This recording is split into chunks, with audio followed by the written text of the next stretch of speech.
লাল গোলাপ নাকি red velvet? এই শীতের সকালে সোশ্যাল মিডিয়া অগ্নিগিরি হয়ে উঠল জয়া আহসানের লাল পোশাকে কিছু ছবি দেখে। জনপ্রিয় অভিনেত্রী ও মডেল তার অসাধারণ ফ্যাশন সেন্সে আবারও তাক লাগিয়ে দিলেন। একবার ভাবুন তো, এমন একটা ছবিতে চোখ আটকে না থেকে কিভাবে থাকা যায়।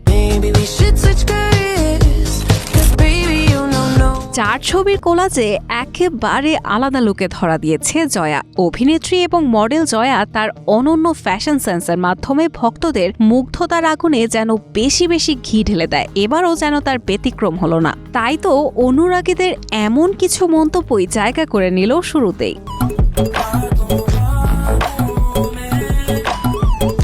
চার ছবির এই কোলাজে মোট 7টি ছবি ভাগ করে নেন জয়া আহসান। এদিন ম্যাট রেড টপসে দেখা গেছে এই বিউটি কুইনকে। সঙ্গে তার তেমন কিছুই নেই, অর্থাৎ না পরেছেন ভারী জুয়েলারি, না ছিল অতিরিক্ত মেকআপের ছোঁয়া। খুবই ছিমছাম এই লুকে ভক্তদের চমকে দিতে জয়ার কাছে যেন ছিল মাত্র এক তুরির কাজ। তার চাহনি, পোজ এবং সাদামাটা লুকই হয়ে উঠল সবচেয়ে বড় আকর্ষণ। ক্যাপশনে লিখেছেন এক সন্দেহের ছায়া।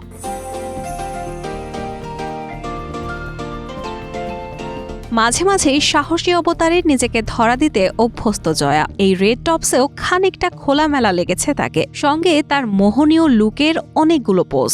ভক্তরা নিজেদের আর না থামিয়ে একের পর এক মন্তব্যের ঝড় তুলতে শুরু করলো। আগুন সব ছবি। আবার কেউ বলছেন এই বয়সে এত সুন্দর থাকতে কিভাবে পারেন।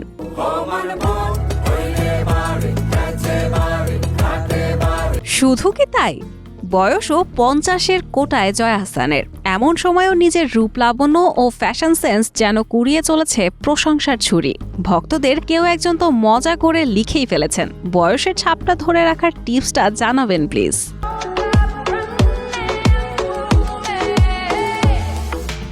ফ্যাশন থেকে অভিনয়, জয়া আহসান সবখানেই চমকপ্রদ। প্রায়শই ভিন্ন রূপে অবতারে নিজেকে মেলে ধরেন তিনি। সম্প্রতি 200 সিরিজের বেসুরা নামের একটি পর্বে ক্যামিও চরিত্রে কাজ করেছেন জয়া। সেখানে ডাইনির চরিত্রে অভিনয় করেছেন তিনি। মেকআপের গুণে ডাইনি চরিত্রে তাকে বোঝাই ছিল কষ্টসাধ্য। গল্পের প্রয়োজনে শেষ ভাগে নিজের রূপে ধরা দেন অভিনেত্রী। বলা বাহুল্য, রূপ কিংবা অভিনয় উভয় দিক থেকেই সব সময় একজন সত্যিকারের আইকন জয়া আহসান। রায়হানা মুন, প্রবাস খবর।